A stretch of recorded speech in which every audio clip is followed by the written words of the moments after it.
Student, स्वागत है आप सभी का उत्तर प्रदेश पॉलिटेक्निक के एक नए वीडियो में। और देखिए, आप सभी स्टूडेंट्स के लिए काफ़ी ज़्यादा ज़रूरी वीडियो होने वाला है। अगर आप भी B2P के एग्जाम में बैठने वाले हैं तो बोर्ड की कॉपी को कैसे लिखना होता है, लिखने का सही तरीका क्या होता है। देखिए, नॉलेज आपके पास कितनी है, जानकारी आपके पास कितनी है, वो अलग की चीज़ है। आप अपनी कॉपी पे अपनी जानकारी को कैसे प्रस्तुत करते हैं, कैसे रिप्रेजेंट करते हैं, वो अलग की चीज़ है। ठीक है, आपने 6 महीने पढ़ा, 1 साल पढ़ाई की, जितने भी आपने पढ़ाई की, तो उससे कोई यहाँ पे लेना देना नहीं होता है। आप कॉपी पे किस तरीके से लिखते हैं, क्या क्या रिप्रेजेंट करते हैं, वहाँ पे एग्जामिनर पे कैसे इम्पेक्ट अपना डालते हैं कि हमने जो लिखा है वो सही तरीके से लिखा है, अच्छे तरीके से लिखा है, एग्जामिनर को प्रभावित लगेगा, उसको अच्छा लगेगा, वो कहिए कि इसका प्रभाव उस पर पड़ेगा एग्जामिनर पे और एग्जामिनर हमें अच्छा नंबर देगा। ये काफ़ी ज़रूरी चीज़ है। ठीक है, कुल टोटल आपके 30 पॉइंट्स हैं और इन 30 पॉइंट्स को आपको देखना है। अगर आपके पास समय नहीं है तो वीडियो को बाद में देख सकते हैं, कोई ज़रूरी नहीं है कि हाँ अभी देखें, लेकिन एग्जाम से पहले आप देख लीजिए। सारी चीज़ें आपको जानना बेहद ज़रूरी है और ये आपके B2P के एग्जाम से ही रिलेटेड सारी चीज़ें हैं। ठीक है, काफ़ी सारे स्टूडेंट्स को इसके बारे में कुछ कुछ पॉइंट्स के बारे में, तो कुछ कुछ पॉइंट्स जो हैं वो उसके बारे में मालूम होंगे, लेकिन काफ़ी सारे ऐसे पॉइंट्स हैं जिनके बारे में उनको मालूम नहीं होंगे। और मैंने शुरू में भी कहा कि आपके पास नॉलेज कितनी है, जानकारी कितनी है, आप पूरी दुनिया की जानकारी लेके बैठे हैं, वो अलग चीज़ है। ठीक है, लेकिन आप अपनी कॉपी पे लिखते कैसे हैं, उसको रिप्रेजेंट कैसे करते हैं, उसका तरीका, सही तरीका क्या होता है, वो अलग की चीज़ है। अगर आप अपनी कॉपी पे जो लिखेंगे उसी के हिसाब से जो एग्जामिनर है आपका नंबर देगा, अदरवाइज आपको नंबर वो नहीं देगा। 1 नंबर 2 नंबर हर एक क्वेश्चन पे देते निकल जाएगा। ठीक है, तो एक एक करके हम हर एक पॉइंट से देखेंगे। अगर आपके पास, मैंने शुरू में भी कहा कि वीडियो थोड़ा सा लंबा होगा, कोई दिक्कत की बात नहीं है। अगर आपके पास समय है तभी वीडियो को देखिए, अगर समय नहीं है तो बाद में कभी आप, जब आपको समय मिले तो वीडियो को देखें। ठीक है, सबसे पहले बोर्ड कॉपी की फर्स्ट पेज को कैसे भरें, सभी स्टूडेंट्स को मालूम होगा। अगर नहीं मालूम है तो इसका जो लिंक है मैं आपको वीडियो के डिस्क्रिप्शन बॉक्स में सबसे ऊपर दे दे रहा हूँ, वो जा करके स्टूडेंट्स देख सकते हैं। टेलीग्राम पे मैंने कल रात को सेंड किया था। वो अलग की चीज़ है कि जो बच्चे टेलीग्राम चैनल पे नहीं बने होंगे वो अलग की चीज़ है। तो वीडियो के डिस्क्रिप्शन बॉक्स में मैं इसका लिंक दे रहा हूँ, जा करके आप देख लेंगे कि फर्स्ट पेज को कैसे भरा जाता है। कोई गलती नहीं करेंगे, आराम से देखेंगे। ठीक है, ये आपकी जो बोर्ड की कॉपी है, जो बच्चे ITI करके मंगाते हैं, अपनी कॉपी को देखना चाहते हैं, वो ये आपकी ओरिजिनल बोर्ड की कॉपी है। ठीक है, आपका कहिए कि फोटो कॉपी आता है, स्कैन होकर ये सारी चीज़ आपकी कॉपी आती है जब बच्चे ITI करते हैं तो इसकी सहायता से हम देखेंगे। और मेन मेन इंपॉर्टेंस, ये सारी चीज़ें मैंने आपको पहले भी बता रखा है, कॉपी को दिखा रखा है, लेकिन हम इसमें देखेंगे कि कौन कौन सी चीज़ें होती हैं, कौन कौन से टर्म्स होते हैं जो आपको ध्यान रखने होते हैं एग्जाम के समय, क्या क्या चीज़ें करनी होती है, क्या नहीं करनी होती है, कैसे अपने आपको कहिए कि अपने एग्जामिनर के ऊपर जो आपकी कॉपी चेक करेगा उसके ऊपर आप कैसे इम्पैक्ट डाल सकते हैं। इसलिए कि आपको क्या करना है, प्रभावित करना होता है उसी को कि हाँ आपने जो लिखा है सही लिखा है। एग्जामिनर जब देखे तो लगे कि हाँ ये बच्चे ने तो काफ़ी अच्छा लिखा है, काफ़ी सही तरीके से लिखा है। तो जो सबसे पहली चीज़ है कि चलिए कॉपी भरना मैंने आपको बता रखा है, उसका लिंक मैं आपको वीडियो के डिस्क्रिप्शन बॉक्स में दे रहा हूँ।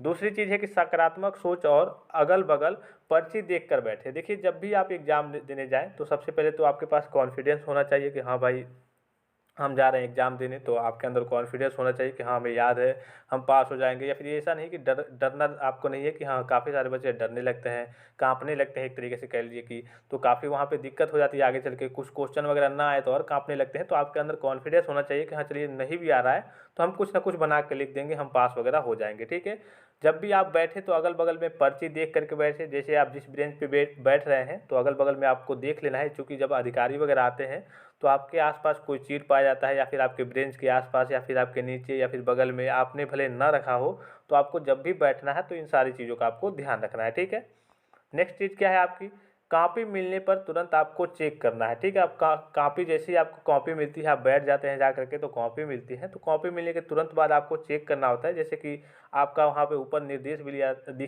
लिखा रहेगा कि हाँ आपके टोटल 36 पृष्ठ है, इसमें आपको देख लेना है कि कोई फटा तो नहीं है, कोई गायब तो नहीं है, आपको पेज वगैरह गिन लेना है। इन सारी चीज़ों का जैसे आपको कॉपी मिले तो कॉपी में देख लेंगे कि जो भी आपके डाटा भरने हैं वो सारी चीज़, सारे ऑप्शन सही है या फिर नहीं, कोई आपका जो कॉपी का नंबर होता है ऊपर कॉर्नर में वो लिखा है या फिर नहीं, कॉपी में जितने पेज होते हैं कोई पेज फटा वटा तो नहीं है, पेज का कवर वगैरह तो नहीं निकल गया है। तो इन सारी चीज़ों का आपको जैसे कॉपी मिले तो सबसे पहले आपको कॉपी को चेक करना होता है, और चेक कर लेंगे उसके बाद से ही आपको लिखना स्टार्ट करना होता है। ऐसा नहीं है कि आपने लिख दिया रोल नंबर वगैरह, जो भी लिखना हो, जो भी भरना हो फिलअप कर दिया, बाद में कहें कि सर ये तो कॉपी में इतना पेज ही नहीं है, ये फटा है। तो इस बात का आपको विशेष ध्यान रखना है। जैसे ही आपको कॉपी मिले, कॉपी की पहले जांच करनी है, जितने पृष्ठ आपको ऊपर दिए रहेंगे कि हाँ आपके टोटल इस कॉपी में 36 पृष्ठ हैं, तो 36 पृष्ठ आपको देख लेना है, कॉपी की जांच कर लेनी है कि कोई फटा वटा तो नहीं है, कोई दिक्कत तो नहीं है इसमें। अगर मान लीजिए कि आपका पेज वगैरह एक दो निकला है तो वो आपका स्टेपलर आता है बाद में, तो आपका स्टेपलर हो जाएगा। लेकिन ये नहीं कि पेज बीच में से ही ऐसा पेज है तो बीच से ही फट गया हो, ठीक है, कवर पेज फट गया हो, बीच के एक दो पेज ऐसे ऐसे फट गए हो, तो इस तरीके से आपको कॉपी जांच कर लेनी है। अगर कॉपी में ज़्यादा गड़बड़ी होती है तो आप कॉपी को रिटर्न कर दीजिए, दूसरी कॉपी आपको दे दी जाएगी, ठीक है। नेक्स्ट टॉपिक का है हमारा कि मार्जिन अवश्य खींचे। देखिए इसमें काफ़ी ज़्यादा समस्या आती है। ये आपकी जो कॉपी दिख रही होगी ये आपकी बोर्ड की ओरिजिनल ही कॉपी है, स्कैन क्लिक करके मंगाई हुई ITI के थ्रू मंगाई हुई कॉपी है। अब देखिए मार्जिन की समस्या काफ़ी सारे बच्चों के सामने आती है। जैसे कि मान लीजिए कि ये कॉपी हो गया, अब ये कॉपी हो गया तो आपको मालूम है कि इस तरीके से आपकी कॉपी होती है। ये कॉपी हो गया तो काफ़ी सारे बच्चे यहाँ से करेंगे, यहाँ से करेंगे, यहाँ से करेंगे और थोड़ा बहुत नीचे से कर देंगे, बचेगा क्या, इतना इतने में लिखेंगे। तो ऐसी गलती आपको कभी भी नहीं करनी है। अगर ऐसी गलती आप करते हैं तो जो एग्जामिनर चेक करेगा वो तुरंत देख के, चूँकि आप जाहिर सी बात है आप एग्जामिनर से होशियार तो है नहीं, या फिर कहिए कि आप एग्जामिनर से पढ़े लिखे, या फिर उससे ज़्यादा कहिए कि जानकार तो है नहीं, वो देख के आपकी कॉपी को समझ जाएगा कि हाँ इस बच्चे के पास नॉलेज है या फिर नहीं है, वो अलग की चीज़ है। इस बच्चे ने केवल कॉपी भरने की कोशिश की है और हमें मूर्ख बनाने की कोशिश की है कि हम कॉपी भर दे रहे हैं, पेज भर दे रहे हैं, हमें नंबर मिल जाएगा, ठीक है। तो इस बात का आपको विशेष ख्याल रखना है। मार्जिन कैसे करना है वो मैं आपको बता दे रहा हूँ, ठीक है। ऐसा तो आपको कभी नहीं करना, ठीक है। मार्जिन ये आपकी कॉपी हो गई, तो जब भी आपको मार्जिन करना है यानी कि कहिए कि साइड से लाइन खींचना है तो आपको केवल एक साइड से इधर से थोड़ा सा कह लीजिए कि जो आपका स्केल होता है, ये आपका स्केल हो गया लगभग मान लीजिए कि ये आपका स्केल जो नॉर्मल सा स्केल होता है उसी की मोटाई की आपको कहिए कि इधर से एक लाइन खींच देनी होती है। ज़्यादा मोटा नहीं खींचना होता है, ऐसे खींचना होता है कि अगर यहाँ पे आप क्वेश्चन नंबर डालें तो यहाँ पे आ जाए, ठीक है। हालांकि यहाँ पे आपको क्वेश्चन नहीं डालना होता है, अभी कहाँ पे डालना होता है वो मैं आपको बता दूंगा, ठीक है। तो इस बात का आपको विशेष ध्यान रखना है, केवल एक साइड से। अब देखिए कभी कभी होता है कि यहाँ पे आपका BTUP लिखा रहता है होल करके, स्टेपलर टाइप का करके, तो यहाँ पे कभी कभी होता है कि लिखने में समस्या आती है, तो आप बहुत कर सकते हैं तो यहाँ से एक मार्जिन कर सकते हैं। और आपको अदरवाइज कभी भूल करके भी इस साइड से और इस साइड से मार्जिन आपको कभी भूल के नहीं करना होता है। अगर ऐसा करते हैं आप, चूँकि ये सारी जानकारी, ये सारी चीज़ें आपको कौन बता पाएगा, मैंने शुरू में भी कहा, या फिर कोई बोर्ड का आपका टीचर हो जो आपके लिए कि कॉपी वगैरह को जांच करता है, या फिर जो बोर्ड की सारी जानकारी रखता है, ये सारी चीज़ें वही बता पाएगा कि एग्जामिनर कैसे चेक करते हैं। वो तुरंत देख के कॉपी जान जाते हैं आपके इस लाइनिंग से कि हाँ इस बच्चे ने कॉपी भरने की कोशिश की है या फिर वास्तव में कुछ लिखने की, कुछ बताने की कोशिश की है, ठीक है। तो आपको लाइनिंग जब भी करनी है तो आपको कैसे करनी है, मार्जिन देनी है केवल एक साइड से। अगर ज़रूरी है यहाँ पे कुछ फटा लिखा है तो आप चाहें तो यहाँ से भी कर देंगे तो थोड़ा अच्छा दिखता है, लेकिन इन दोनों साइड में आपको भूल करके भी मार्जिन नहीं करनी है। अब बच्चे क्या करते हैं, चारों ओर से यहाँ करके एक डब्बा बना देते हैं, यहाँ थोड़ा थोड़ा लिख देते हैं, हाँ हमने 30 पेज भर दिया, 25 पेज भर दिया, और नंबर आता है कितना, 17 नंबर आता है, ठीक है। क्योंकि एग्जामिनर देख के समझ जाता है कि भैया इसने तो कॉपी भरने की कोशिश की है, इसके पास जानकारी है। अगर आपके पास जानकारी है भी, आप कितना भी अच्छा लिख ले, लेकिन एग्जामिनर को यही लगेगा कि आपने उसे मूर्ख बनाने की कोशिश की है। नंबर पाने के लिए आपने कह लिया कि कॉपी भरने के लिए आपने आपको ज़्यादा मिल जाए, तो इसलिए आपने कॉपी भरा है कि हम मुझे ज़्यादा नंबर मिल जाए। लेकिन कॉपी भरने से ज़्यादा फायदा नहीं होता है। ज़्यादा फायदा कब होगा, जब आप सटीक तरीके से लिखेंगे तो मार्जिन वाली बात आपको विशेष ध्यान रखनी है, ठीक है। फिर नेक्स्ट टॉपिक है आपका, दो प्रश्नों के बीच में गैप जरूर रखें। देखिए ये बार बार आपको बताया जाता है, कभी कभी होता है कि ये आपका मान लीजिए कि ये कॉपी हो गई, ये कॉपी हो गई आपकी। अब ये इस कॉपी पे आप लिखते लिखते आए, मान लीजिए कि यहाँ पे क्वेश्चन लिखते लिखते आए, यहाँ पे आपका कहिए कि ख़त्म हो गया, यहाँ पे ख़त्म हो गया। अब क्या करते हैं बच्चे, यहीं से सटा करके क्वेश्चन नंबर इसका आंसर, ठीक है। तो आपको ये गलती नहीं करनी है। यहाँ पे ख़त्म हो गया अगर आपका, तो थोड़ा सा यहाँ पे गैप देना है और यहाँ से लिखना है कि क्वेश्चन नंबर फलाना का आंसर, ठीक है। अब कभी क्वेश्चन नंबर और आंसर कैसे डालना होता है वो भी मैं आपको बताऊंगा।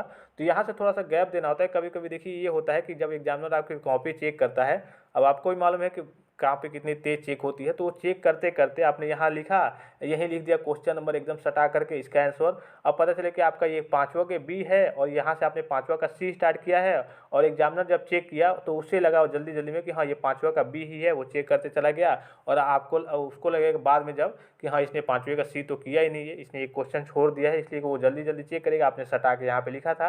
तो जब भी आपको कहिए कि नेक्स्ट क्वेश्चन लिखना है तो थोड़ा सा यहाँ पे अगर क्वेश्चन कोई खत्म हो गया है तो थोड़ा सा यहाँ पे गैप दे देना है, फिर यहाँ से स्टार्ट करना है कि फलाना क्वेश्चन का फलाना आंसर, कि हाँ जब एग्जामिनर चेक करेगा तो उसको दिख जाएगा कि हाँ थोड़ा सा यहाँ पे गैप है, उसको आराम से दिख जाएगा, ठीक है। अब जब भी आपको क्वेश्चन लिखना है तो यहाँ पे इसके नीचे, अभी मैं आपको आगे बताऊंगा कि इसके नीचे यहाँ पे कहिए कि आपको जरूर अंडरलाइन कर देना है, वो अभी आपको सारी चीज़ आगे मिल जाएंगी, ठीक है। फिर यहाँ पे दिख गया आपको कि दो प्रश्नों के बीच गैप कैसे आपको रखना है। ये बहुत ज़रूरी होता है, इसलिए कि कभी कभी एग्जामिनर भी कंफ्यूज हो जाते हैं जल्दी जल्दी में चेक करते करते, कहीं इस बच्चे ने पूरा क्वेश्चन अटैम्प्ट नहीं किया है। फिर देखिए, प्रश्न संख्या व भाग हर बार डालें। अब बच्चों के सामने कभी कभी ये समस्या आती है, मान लीजिए कि आपके टोटल आ रहे हैं 5 क्वेश्चन, ठीक है, पाँचों में ए बी सी डी सब करके आ रहा है। अब बच्चे ऐसे करते हैं, जैसे कि मान लीजिए कि हो गया पहला का ए का आंसर। देखिए आंसर आप कैसे भी लिख सकते हैं, ऐसे भी लिख सकते हैं कि क्वेश्चन नंबर पहले का आंसर, या फिर प्रश्नोत्तर पहले का ए और बी ब, जो भी हो आपका, ऐसे भी लिख सकते हैं। और आप ऐसे भी लिख सकते हैं नॉर्मल भाषा में, मान लीजिए कि पहले का ए लिख रहे हैं आप, तो लिखिए एक ए, ठीक है, बस आपका ये हो गया पहले का ए, और नीचे यहाँ पे क्या कर दीजिए आप, अंडरलाइन कर दीजिए, आपका पहले का ए हो गया, ठीक है। अब ये नहीं कि हाँ प्रश्नोत्तर पहले का ए, आप चाहे तो पूरा भी लिख सकते हैं, पूरा लिखने में टाइम वेस्ट होता है, ऐसे भी लिख देंगे तो कोई प्रभाव नहीं पड़ेगा, इससे कोई नंबर पे आपके इफेक्ट नहीं पड़ेगा। अब पहले का ए आपने लिखा, मान लीजिए कि पहले में A B C D E है, ठीक है, पहले का ए आपने लिखा, एक पेज 2 पेज का आपने भर दिया। अब आपको लिखना है पहले का बी, अब पता चले आपने पहले का बी न लिख करके केवल क्या लिख दिया, बी लिख दिया। तो इस केस में जब उस दूसरे पेज पे आप चले जाएंगे और आपने लिखा है बी लिखा है, तो किसका बी लिखा है भाई, पहले का लिखा है कि दूसरे का बी लिखा है, तो आपको हर जगह जो डालना है प्रश्न संख्या वो भाग हर बार आपको डालना है, ठीक है। पहले का आपने ए लिखा, पहले का, ठीक है, अच्छी बात है, पहले का ए आपने लिख दिया, पहले का आपने बी लिखा, चलिए पहले का यहाँ पे लिखना है कि पहले का बी, ठीक है। आप इसको डालना कैसे होता है क्वेश्चन को, आप ऐसे भी डाल सकते हैं, क्वेश्चन नंबर पहले का ए, ठीक है, ये भी तरीका होता है, ठीक है। या फिर एक ये भी तरीका होता है प्रश्नोत्तर करके डाल सकते हैं कि प्रश्नोत्तर क्या होता है, पहले का है आपका ए है, ठीक है, इस तरीके से भी डाल सकते हैं, आपको जैसे मर्जी। या फिर डायरेक्टली आप ऐसे भी डाल सकते हैं कि पहले का ए, ठीक है, ये एग्जामिनर देख के समझ जाएगा, इससे कोई आपकी कॉपी पे इफेक्ट नहीं पड़ेगा कि हाँ आपके नंबर कट जाएंगे। आप जिस तरीके से डालना चाहें डाल सकते हैं, लेकिन आपको प्रश्न संख्या भी डालना है और कौन सा भाग है, ए है बी है सी है, उसके सामने जरूर डाल देना है। आप आंसर लिखें चाहे ना लिखें, आप तो लिखते आंसर ही रहे हैं, आप कॉपी में क्वेश्चन तो आपको लिखना नहीं होता है, आंसर ही लिखना होता है, तो बस आप ऐसे भी डाल देंगे तो चलेगा। या फिर आप क्वेश्चन नंबर, ऐसे क्वेश्चन नंबर पहले का ए डाल सकते हैं। हम लोग चूंकि हम अपनी बात कर रहे हैं, हम आप ऐसे लिखते थे, ठीक है। अब लिखना कहाँ होता है ये भी आप देख लीजिए, तो जैसे कि यहाँ पे आपको दिख रहा होगा, इसी कॉपी में आपको दिखा दूँ, चलिए नीचे वाले पॉइंट में आपको दिख जाएगा, दिखा दूँ यहाँ पे। चलिए एक एक करके पहले टर्म देख लेते हैं, नीचे अभी आएगा कहीं दिखा रहे हैं, ठीक है। यहाँ पे आप लिख सकते हैं, जैसे ये कॉपी है, तो जैसे मान लीजिए कि पहले का आपको ए लिखना है, ठीक है, तो लिखेंगे क्वेश्चन नंबर पहले का ए आपका हो गया, ठीक है, पहले का यहाँ पे ए हो गया। अब यहाँ से आपने स्टार्ट किया, ठीक है, मान लीजिए कि यहाँ पे खत्म हो गया, थोड़ा सा आपने गैप दिया, अब लिख सकते हैं यहाँ पे फिर से नीचे क्वेश्चन नंबर पहले का बी, इस तरीके से आपको लिखना होता है। यहाँ पे आप ऊपर भी लिख सकते हैं, अगर आपके मान लीजिए कि पहले के ए में ए आई कहते हैं ना, ए दो एक दो, एक और 2 पार्ट है, ठीक है, तो उसको आप यहाँ पे लिख सकते हैं, जैसे कि यहाँ पे दिख रहा होगा, ठीक है। आप जैसे चाहें वैसे लिख सकते हैं, बस आपको दिखना चाहिए, इसको अंडरलाइन कर देना है जब भी आपको क्वेश्चन लिखना है। तो आशा करता हूँ कि ये चीज़ आप समझ जाओगे, ठीक है। कहाँ तक मैंने बता दिया था, हाँ चलिए प्रश्न संख्या। अब ये यहाँ पर देखिए, क्वेश्चन का क्रम जो आता है पहले वही करें, ये बड़ी ही इंपॉर्टेंट चीज़ है, और ये सभी बच्चों के साथ ऐसी घटना घटती है कि मान लीजिए कि जो पहला क्वेश्चन है वो हमें नहीं आ रहा है। अब भाई इस केस में हम क्या करें, तो चूंकि किसी बोर्ड का ये रूल होता है कि आप कहीं का क्वेश्चन कहीं भी लिख सकते हैं, कोई दिक्कत की बात नहीं है, ठीक है। आप जहाँ का क्वेश्चन मन करिए, पहले का पहले ए लिखिए, ठीक है, फिर दूसरे का सी लिखिए, जो जो आपको आ रहा है वैसे लिख सकते हैं। लेकिन एक बात का आपको विशेष ध्यान रखना है, इससे जो एग्जामिनर होता है उसको कह लीजिए कि उसके ऊपर काफ़ी ज़्यादा प्रभाव पड़ता है, वो काफ़ी ज़्यादा एक तरीके से चिड़चिड़ा हो जाता है, इसलिए कि उसको जल्दी जल्दी कॉपी चेक करनी होती है। अब पता चले कि आपने पहले का ए यहाँ पे लिखा, पाँचवें का बी यहाँ पे लिखा, तीसरे का सी यहाँ पे लिखा, इधर उधर लिख दिया, वो आपका नंबर मिलाने में ही रह जाएगा, ठीक है। तो आपको यहाँ पे क्या करना है, मान लीजिए कि पहले में 5 खंड है, A B C D E है, ठीक है, दूसरे में आपके A B C D E है, 5 खंड है, 4 खंड है, जो भी हो। तो आपको मान लीजिए कि पहले का आपको नहीं आ रहा है, ठीक है, 1 2 आ रहा है, ए आ रहा है, सी आ रहा है, बी डी नहीं आ रहा है, तो पहले को आप छोड़ दीजिए, नहीं आ रहा है तो अगर आपका पूरा क्वेश्चन नहीं आ पा रहा है तो छोड़ दीजिए। दूसरा आ रहा है तो आप दूसरा करिए। अब जो भी आप भाग करिए, मान लीजिए कि आप दूसरा क्वेश्चन कर रहे हैं, तो दूसरे में ए बी सी डी जितना दिया है उसको आप लाइन से करते जाइए कि हाँ इस पेज पे आपने पहले का ये किया, जहाँ खत्म हो गया उसके बाद से दूसरे का ये किया, तो दूसरे का बी कीजिए, फिर दूसरे का सी कीजिए, फिर दूसरे का डी कीजिए। उस सेक्शन के जितने भी कह लीजिए कि आपके क्वेश्चन वगैरह हैं उसको अटेम्प्ट कर लीजिए। फिर अब आप तीसरे पे जाइए, अगर तीसरा नहीं आ रहा है तो चौथे पे जाइए, और जो भी प्रश्न आप करें, तीसरा करें चौथा करें, उसके अंदर के जितने पार्ट हैं उसको आप सीरियल बाय सीरियल करें, एक एक करके करते जाएं, उसके बाद से किसी और क्वेश्चन को टच करें। हालांकि जो रूल है उसके हिसाब से आप तीसरे का ए करें, फिर अगर तीसरे का बी नहीं आ रहा है तो तीसरे का सी करें, फिर तीसरे का डी नहीं आ रहा है, अब चौथा क्वेश्चन स्टार्ट है तो चौथे का ए करें। हालांकि यहाँ पे आप करके लिख सकते हैं, लेकिन एग्जामिनर के ऊपर चूंकि आपको प्रभावित किसको करना है, आपकी कॉपी चेक कौन करेगा, एग्जामिनर करेगा।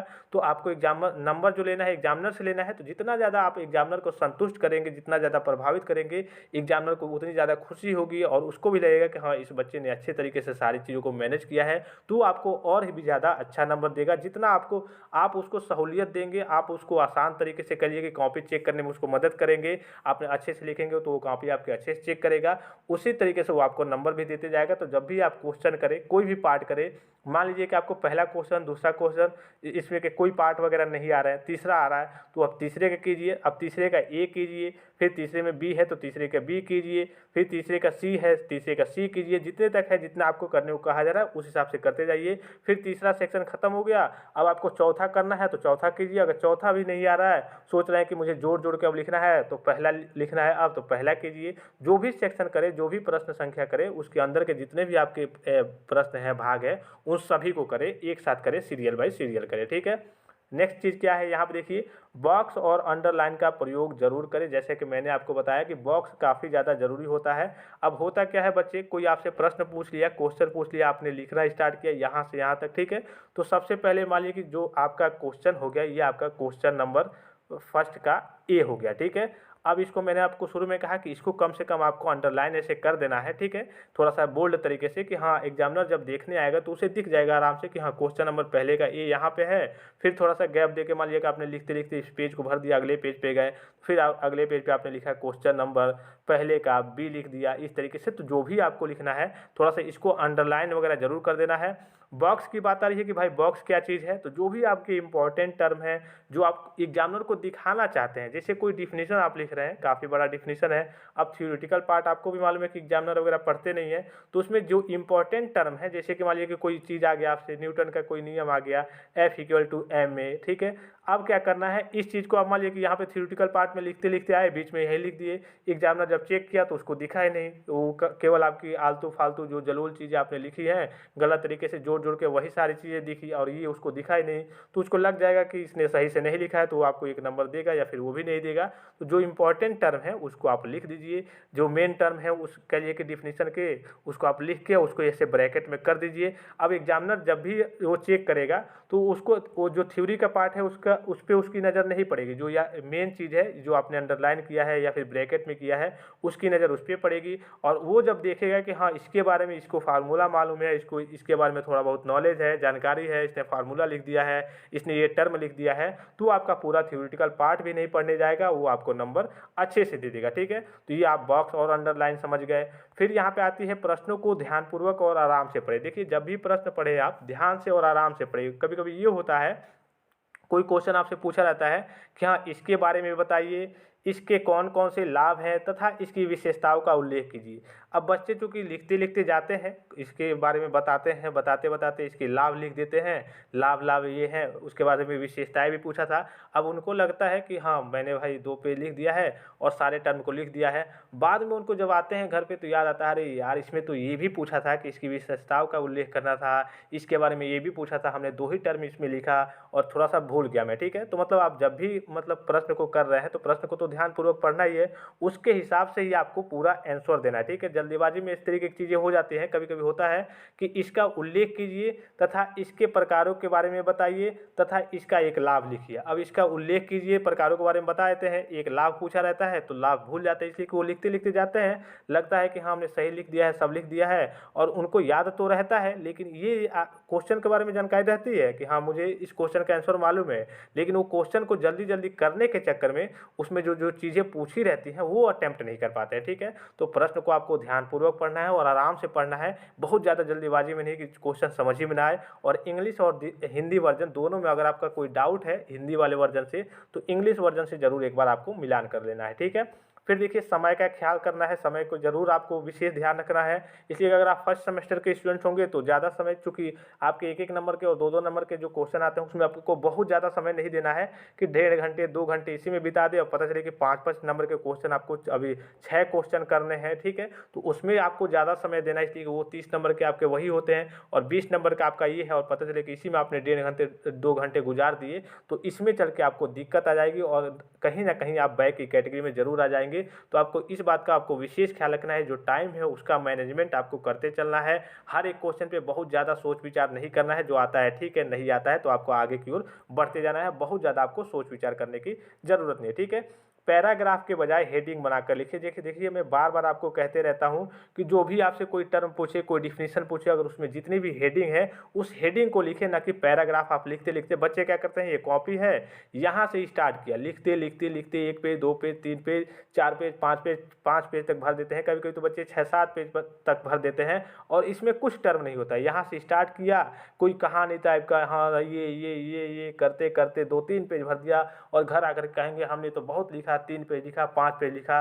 आएगा कितना number, 8 number, 3 number, 5 number, 12 number, 17 number, ऐसे करके उनका नंबर आएगा। क्यों नहीं आएगा भाई?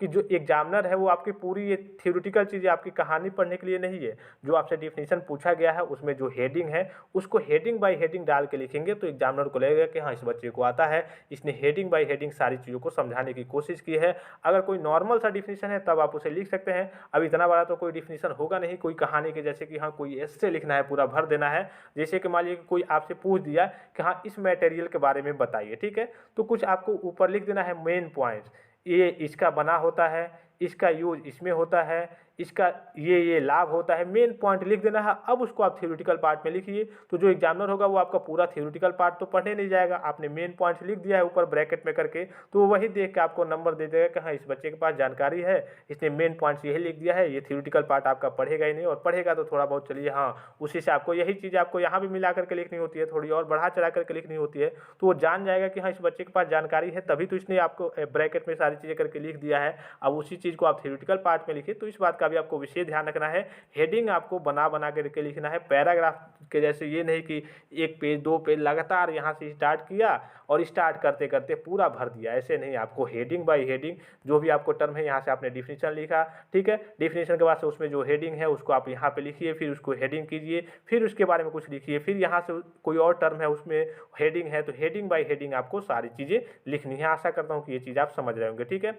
फिर नेक्स्ट चीज़ है उत्तर की लंबाई अंक के अनुसार रखें। अब कभी कभी ये होता है कि बच्चे ये सोचते हैं कि भाई ये 1 नंबर का क्वेश्चन है और इसके बारे में हमें सारी चीज़ें मालूम है, पूछ दिया कि आपसे सरफेस टेंशन का आप डिफिनीशन लिखिए। अब आप डिफिनीशन लिखने लगते हैं, उसमें कि जितने एग्जाम्पल रहते हैं, जो भी सारी चीज़ें रहती हैं, हालांकि अगर आपसे नॉर्मल सा डिफिनीशन पूछे तो आप डिफिनीशन लिखिए, ठीक है, उसका अगर आपको मात्रक विमा याद है तो वो लिख दीजिए। उसके बाद से आपको आगे बढ़ाने चढ़ाने की जरूरत नहीं, इसलिए कि 1 नंबर का क्वेश्चन है, आपको मिलेगा कितना, 1 ही नंबर मिलेगा। आप 2 पेज भरे, 1 पेज भरे, कोई आपसे नॉर्मल सा डिफिनीशन कोई पूछ दिया, अब उसको लिखने लगे, 1 नंबर का है, पता चले कि 2 पेज आपने भर दिया, तो मिलेगा तो आपको 1 ही नंबर। तो जो भी आपको चीज़ लिखनी है, जो आपसे अगर 2 नंबर या फिर 5 नंबर का क्वेश्चन पूछ रहा है, तो आप कम से कम 3 पेज, 3.5 पेज, 4 पेज या फिर 2 पेज तक भी जाएंगे सटीक तरीके से, तब भी आपको नंबर मिल जाएगा, ठीक है। तो 5 पेज में तो आप थोड़ा बहुत भर सकते हैं, लेकिन अब नहीं कि 1 नंबर 2 नंबर का पूछे और इसमें आप पेज भरने लगे कि हाँ मुझे नंबर बहुत ज़्यादा मिल जाएगा। मिलेगा भाई कितना, 1-2 नंबर का है, तो अगर आपने सही तरीके से लिखा होगा तो 1-2 नंबर मिलेगा, या फिर अगर उसमें भी आपने जोड़ के लिखा होगा, 2 पेज लिख दिया, 3 पेज लिख दिया 1 ही 2 नंबर के क्वेश्चन में, तो पता चले कि आपको आधा नंबर या फिर 1 ही नंबर मिले। तो आपको अपनी उत्तर की लंबाई अपने अंक के अनुसार ही लिखनी है कि कितने नंबर का क्वेश्चन है, 5 नंबर वाला है कि 1 नंबर वाला है कि 2 नंबर वाला है, उसी हिसाब से आपको लिखना है। कभी कभी 1 नंबर वाले में तो ऐसे आते हैं, केवल आपको एक शब्द लिखना रहता है कि हाँ इसका क्या होगा, तो ये होगा। अब उसमें तो कुछ लगेंगे आप जोड़ने, पता चले कि उसके बारे में थोड़ा बहुत और आपको मालूम है, आप उसमें जोड़ने लगेंगे, तो होगा क्या, आपका टाइम वेस्ट होगा। नंबर तो आपको 1 ही मिलेगा, लेकिन होगा आपका ज़्यादा टाइम वेस्ट, और टाइम वेस्ट होगा तो आगे चल के आपका टाइम कम पड़ जाएगा, ठीक है। तो इस बात का आपको विशेष ख्याल रखना है।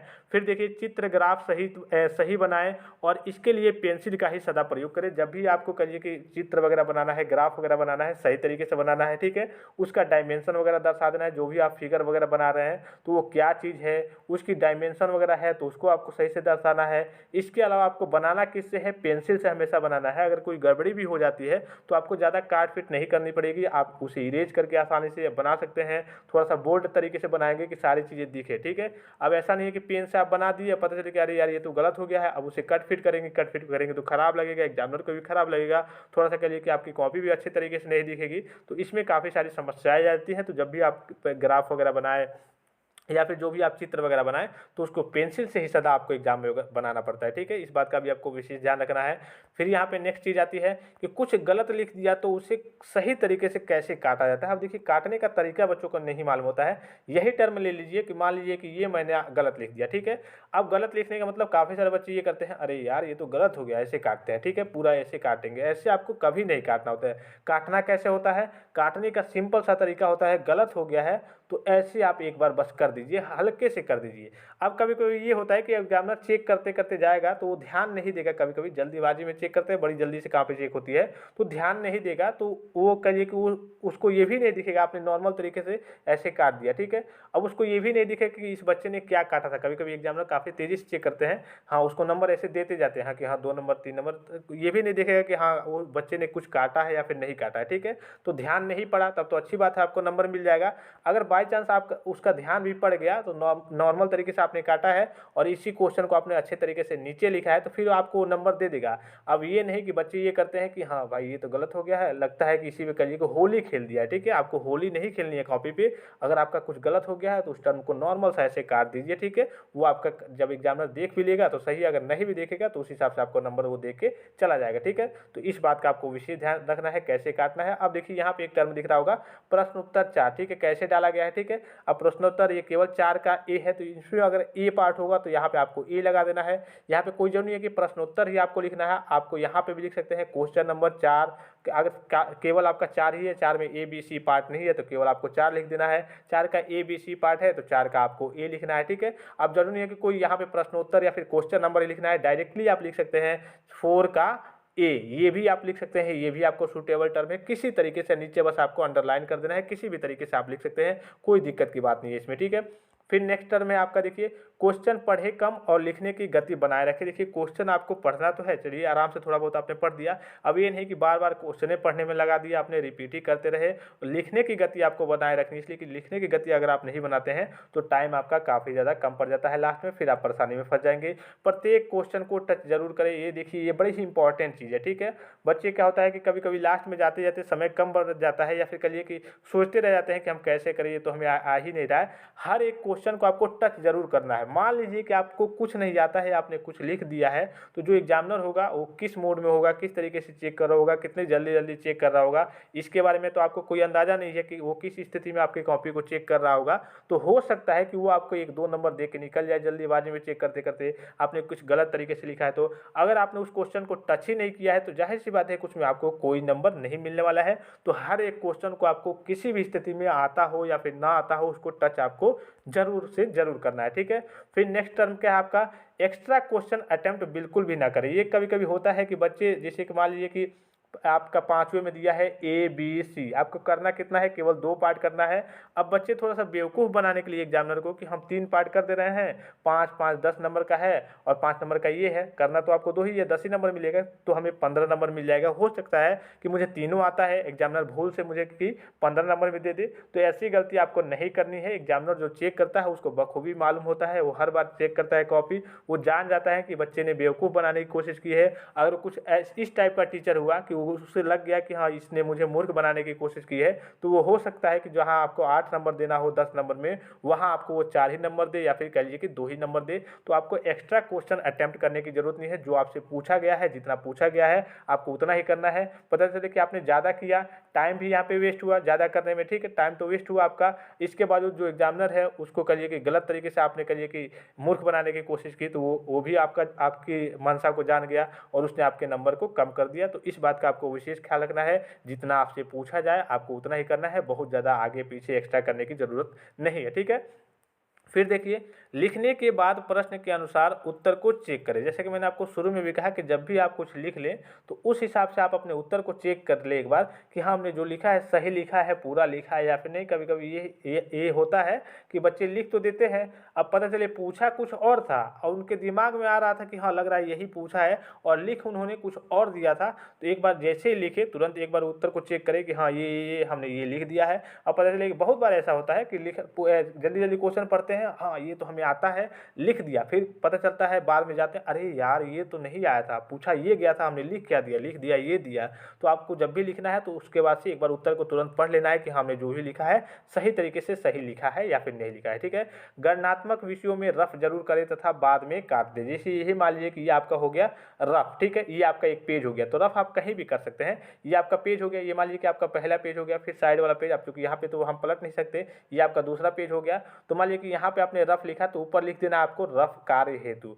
अब जो भी आपको गणनात्मक की चीज़ें हैं, मैथमेटिक्स का पेपर हो गया या फिर आपका फिजिक्स वगैरह का पेपर हो गया, उसमें गणना वगैरह करनी रहती है, आपको रफ की जरूरत पड़ती है, तो आप साइड में भी यहाँ क्वेश्चन वगैरह कीजिए, फेयर वगैरह कीजिए, यहाँ पे रफ कार्य हेतु ऊपर लिख के, और लिख के ऐसे नॉर्मल से एक बार बस आपको कट कर देना होता है। ठीक है, चाहे तो आप जो आपका पेज होता है, जो आपकी कॉपी होती है, उसके सबसे पिछले वाले पेज से यानी कि पीछे से भी आप रफ कर दीजिए, लेकिन ऊपर आपको रफ कार्य हेतु लिख के और यहाँ से आपको काट देना होता है नॉर्मल। ये नहीं फिर से आपको यहाँ पे होली नहीं खेलनी होती है। ठीक है, एक बार यहाँ पे ऊपर आपको रफ कार्य हेतु लिख करके और एक बार यहाँ पे आपको बस ऐसे नॉर्मल सा आपको कट लगा देना होता है। ये आपका एग्जामिनर देखेगा तो वो सारी चीज़ आपकी समझ जाएगा, आपको ज़्यादा वहाँ पे लीपापोती करने की जरूरत नहीं होती है। ठीक है, फार्मूला लिखने के बाद उसके टर्म को जरूर समझा दे। देखिए यहाँ पे ये बड़ी इंपॉर्टेंट चीज़ है कि मान लीजिए कोई आपसे डिफिनीशन पूछा, ठीक है, आपने डिफिनीशन लिखा, उसके फार्मूले को लिखा कि हाँ F=ma, ठीक है, ये फार्मूले को लिख दिया, ब्रैकेट में कर दिया, बड़ी अच्छी चीज़ है। ठीक है, लेकिन इसके टर्म को आपको समझा देना है कि भाई साहब इसमें F क्या है,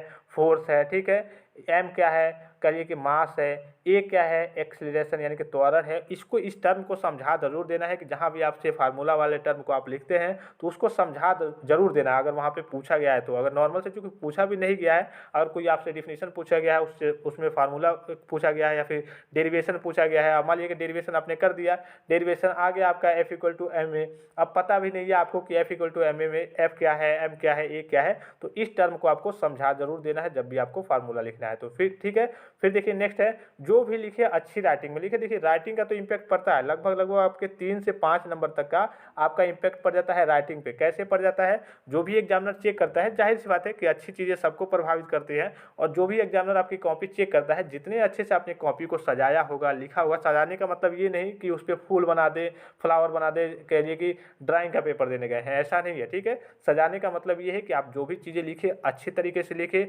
अच्छी राइटिंग में लिखे। आपको भी मालूम है कि आपकी कॉपी जो होती है वो प्लेन आती है, जैसे कि यहाँ पे दिख रहा होगा, सादी सादी लाइनिंग वाली कॉपी आपकी रहती नहीं है, तो लाइन से लिखे, सीधे तरीके से लिखे, अच्छे से लिखे। जितनी अच्छी राइटिंग होगी उतने अच्छे से आपके कहिए कि एग्जामिनर जहाँ आपको कहिए कि 5 नंबर में 4 नंबर देना, 3 नंबर देना चाहेगा, अगर आपकी राइटिंग अच्छी है, थोड़ा बहुत आपने अच्छा लिखा है, तो वहाँ पे वो 4.5 नंबर आपको देगा। हो सके कि 4.5 नंबर नहीं तो 5 नंबर भी कभी कभी दे दे, 5 नहीं तो 4 तो देगा ही देगा, अगर आपकी राइटिंग थोड़ी बहुत अच्छी है और आपका जो क्वेश्चन का आंसर है वो थोड़ा बहुत अच्छा है, अच्छे तरीके से आपने लिखा है, तो राइटिंग भी यहाँ पे मायने करता है। ठीक है, मायने मतलब काफ़ी ज़्यादा, राइटिंग का भी मायने काफ़ी ज़्यादा होता है। फिर देखिए, कुछ बनाते समय स्केल, चादा प्रकार, सर्किल मास्टर का प्रयोग अवश्य करें। जैसे कि कुछ बनाने को आ गया, अब काफ़ी सारे स्टूडेंट जल्दी जल्दी में कोई सर्किल बनाने को आ गया तो ऐसे बनाते हैं, हाथ से ही बना देते हैं। तो हाथ से बनाएंगे तो देखिए किस तरीके से दिखेगा, वही आप प्रकार से या फिर सर्किल मास्टर से बनाएंगे तुरंत बन जाएगा, काफ़ी प्रभावित दिखेगा, काफ़ी अच्छे तरीके से दिखेगा। इसके अलावा जहाँ भी आपको स्केल का या फिर चादा का यूज करना हो, अब यही मान लीजिए कि ये आपकी लाइनिंग ही करनी है, ये जो आपकी कॉपी की लाइनिंग होती है, अब हाथ से करेंगे तो देखिए कैसे दिखेगा, और स्केल से करेंगे तो देखिए कितना सुंदर दिख रहा है यहाँ पे। ठीक है, तो यहाँ पे जो भी आपको ज़रूरत वाली चीज़ें हैं उसका उपयोग आपको समय समय पे करते रहना है। चांदा का प्रयोग हो, स्केल का प्रयोग हो, प्रकार का प्रयोग हो, ज़्यादा आपको फ्री हैंड करके नहीं लिखना है। जो भी लाइनिंग वगैरह खींचनी है फ्री हैंड से नहीं खींचनी है। हाँ, कोई क्वेश्चन वगैरह डाल रहे हैं, जैसे कि ये आपका अभी मैंने आपको बताया कि ये प्रश्न उत्तर हो गया, तो इसको आप चाहें तो हाथ से डाल सकते हैं, इसलिए कि अगर बार बार करेंगे तो थोड़ा सा समय वेस्ट होता है, तो इसको आप हाथ से ऐसे डाल सकते हैं। लेकिन और भी जो भी बड़ी बड़ी लाइनिंग वगैरह की चीज़ें होती हैं, इसको करिए कि आपको स्केल से या फिर जहाँ भी आपको प्रकार का यूज़ करना होता है सर्किल मास्टर का, उसका आपको उपयोग जरूर अवश्य करना है हर एक समय पे जहाँ जहाँ ज़रूरत होती है। ठीक है, पेज को ज़्यादा से ज़्यादा भरे, ये भी एक चीज़ होती है कि भाई जो भी एग्जामिनर कभी कभी चेक करता है कुछ और टाइप का मूड उसका है, तो वो ये भी देख लेता है कि हाँ बच्चे ने कुछ पेज भरा है या फिर नहीं। ये हर एक सब्जेक्ट में नहीं होता है, कोई टेक्निकल सब्जेक्ट हो गया जैसे कम्युनिकेशन स्किल हो गया, उसमें पेज भरने पे नंबर नहीं मिलता है, लेकिन कोई थ्योरेटिकल सब्जेक्ट होते हैं उसमें पेज आप जितना ज़्यादा भरे रहते हैं उस पर भी थोड़ा बहुत डिपेंड करता है। तो पेज आप भरें लेकिन सूटेबल तरीके से भरें। लेकिन मतलब ये होता है कि काफ़ी सारे सब्जेक्ट ऐसे होते हैं जो एकदम पूरे के पूरे थ्योरेटिकल ही होते हैं, तो उसमें ये होता है कि बच्चे ने कितना ज़्यादा लिखा है। जाहिर सी बात है सभी को वो चीज़ें आती हैं, कोई नॉर्मल सा डिफिनीशन है, आपसे पोल्यूशन के बारे में पूछ लिया गया, ये सारी चीज़ें हैं तो सबको आता है, लेकिन किसने कितना कितना लिख दिया है, कितने पेज को भर दिया है, कभी कभी उस पे भी नंबर वगैरह मिल जाता है। तो पेज को आप कोशिश करें किसी भी सब्जेक्ट में, अगर ज़्यादा थोड़ा बहुत भर जा रहा है तो ज़्यादा भरने की आप कोशिश कर सकते हैं। ठीक है, फिर देखिए हाथ उंगली की एक्सरसाइज कर ले। अब देखिए जब भी आप एग्जाम देने जाते हैं तो शुरू में क्या होता है, आपके हाथ में कलिए की दिक्कत होती है, ठंडी के दिन में तो और सारी समस्या होती है, तो हाथ वगैरह को उंगली वगैरह को चलाते चले उसका थोड़ा बहुत एक्सरसाइज कर ले, गर्म कर ले थोड़ा बहुत, या फिर अपने पॉकेट में हाथ वगैरह डाल के कैसे भी गर्म कर ले अगर ठंडा है तो। इसी के लिखने में कभी बहुत ज़्यादा दिक्कत होती है, ठंडी की बात करें तो ठंडी में बहुत ज़्यादा दिक्कत होती है। इसके अलावा पेन अच्छा ले, जो भी आपका पेन होना चाहिए क्वालिटी का होना चाहिए, और 2-3 मतलब कि आपके पास कम से कम 2 सेट तो होना चाहिए। एक एक सेट से आप लिख रहे हैं, बाई चांस ये खराब हो गया तो दूसरा पेन आपके पास होना चाहिए। और पेन को भी एक्सरसाइज करा ले, जब भी आप नया पेन खरीदें उसको डायरेक्ट एग्जाम में ना लेकर के जाएं, उससे पहले उस पेन से कई बार कुछ लिख वगैरह ले। कभी कभी होता है कि पेन में कुछ शुरू में करने पे कुछ पतला चलता है, कुछ अलग तरीके से चलता है, तो जब आप उसको थोड़ा सा एक्सरसाइज करा लेंगे, पेन से थोड़ा बहुत लिख लेंगे, आधा पेज, एक पेज, 1.5 पेज, तो पेन कहिए कि सही राइटिंग में सही तरीके से चलने लगता है। तो इस बात का भी आपको विशेष ध्यान रखना है। पेपर के समय डरे नहीं, आत्मविश्वास बनाए रखें। सभी प्यारे साथियों को मालूम ही है कि पेपर के समय आपको बिल्कुल भी डरना नहीं है, आपको अपना कॉन्फिडेंस बनाए रखना है। इसमें आपको कहिए कि अपना यहाँ पे कहिए कि जो आपका सेल्फ कॉन्फिडेंस है उसको आपको खोना नहीं है बिल्कुल भी। अगर डरने लगेंगे फिर तो आपकी दिक्कत हो जाएगी। ठीक है, फिर लास्ट है यहाँ पे, और सब अभी मैंने आपको बताया कि जो आपकी कॉपी होती है एकदम सादी सादी होती है, लाइनिंग वाली नहीं होती है। तो जो भी आपको लिखना है, अब ये नहीं कि यहाँ से लिखना स्टार्ट किया, एक बनारस ले गया, एक यहाँ से दिल्ली ले गया, यहाँ से इस तरीके से काफ़ी सारे बच्चे ऐसे लिखते हैं। ठीक है, लिखते लिखते जाते जाते पता नहीं कहाँ चले जाते हैं, ऐसे आपको नहीं लिखना है। ये आपकी कॉपी लाइनिंग वाली नहीं होती है। तो जो भी आपको लिखना होता है, अभी काफ़ी सारे स्टूडेंट तो ऐसे लिखते हैं जिससे यहाँ पे लिखना है सभी लोग, ठीक है, तो ऐसे लिख देंगे सभी लोग। ठीक है, ऊपर की लाइनिंग नहीं देते हैं हिंदी वाले टर्म में। ठीक है, तो ये भी आपको विशेष ध्यान रखना होता है। आपकी सादी सादी कॉपी होती है उसमें आपको सही तरीके से लिखना होता है। और रोल नंबर की बात करें तो एक बार आपको कॉपी में, जैसे कि मान लीजिए कि आपका 15 पेज में 15 पेज आपका भरा, ठीक है, तो 15 पेज यहाँ पे आपका क्वेश्चन खत्म हो गया, तो नीचे एक बार आपको रोल नंबर जरूर लिख देना होता है। मैंने आपको पिछली वीडियो में बताया था क्यों लिखना होता है रोल नंबर।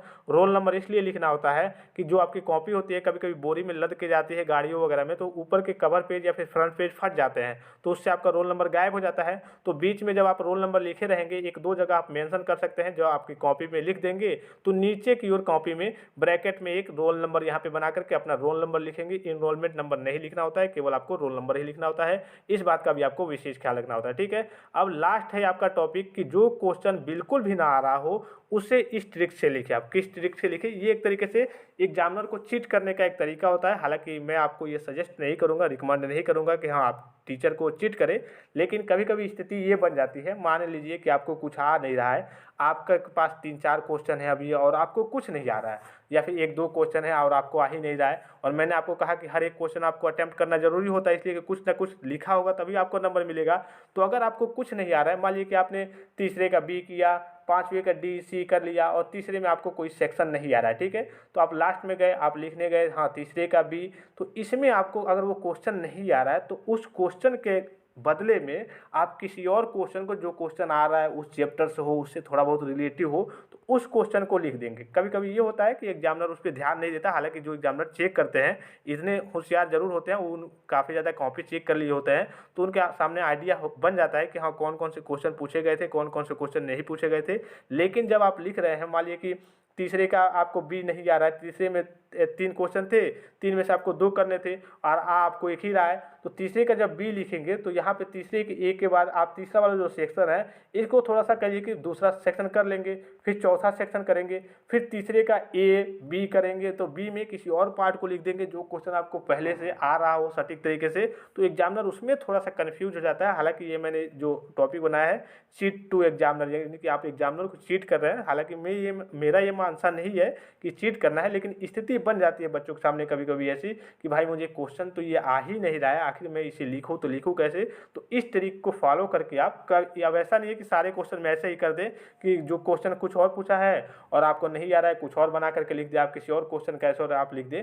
एक दो जगह की बात करिए, एक दो जगह आपसे ऐसा हो जाता है, कोई क्वेश्चन आपको नहीं आ रहा है, तो आप एग्जामिनर को एक तरीके से मूर्ख बनाने के लिए आप इस तरीके से लिख सकते हैं। और उस पर निश्चित तौर पे कभी ये भी होता है कि चलिए एग्जामिनर जान भी गया कि हाँ इस बच्चे ने मूर्ख बनाने की कोशिश की है, दूसरा क्वेश्चन था इसने दूसरा लिख दिया है, लेकिन ये वो सोचेगा चलो लिखा है इसने दूसरा ही लिखा है, लेकिन थोड़ा बहुत लिख दिया है, अच्छे से लिखा है, जानकारी है इसके बारे में, तो हो सके आपको 1 नंबर 1.5 नंबर उस पर दे दे और पता चले कि आपका 16 नंबर आने वाला था, इसी एक 1.5 नंबर की सहायता से आपका 17 नंबर आ गया, आप पास हो गए। तो सोचिए आपके लिए कितना वो बेनिफिट रहेगा, वो नंबर वो जो चीज़ आपने लिखी वो आपके लिए कितना फ़ायदेमंद रहने वाला था, ठीक है, उसकी वजह से आप पास हो गए। तो आशा करता हूँ कि जितनी भी चीज़ें मैंने आपको बताई वो सारी चीज़ें आपको समझ में आई होंगी। इसी तरीके से आपको एग्जाम में लिखना होता है।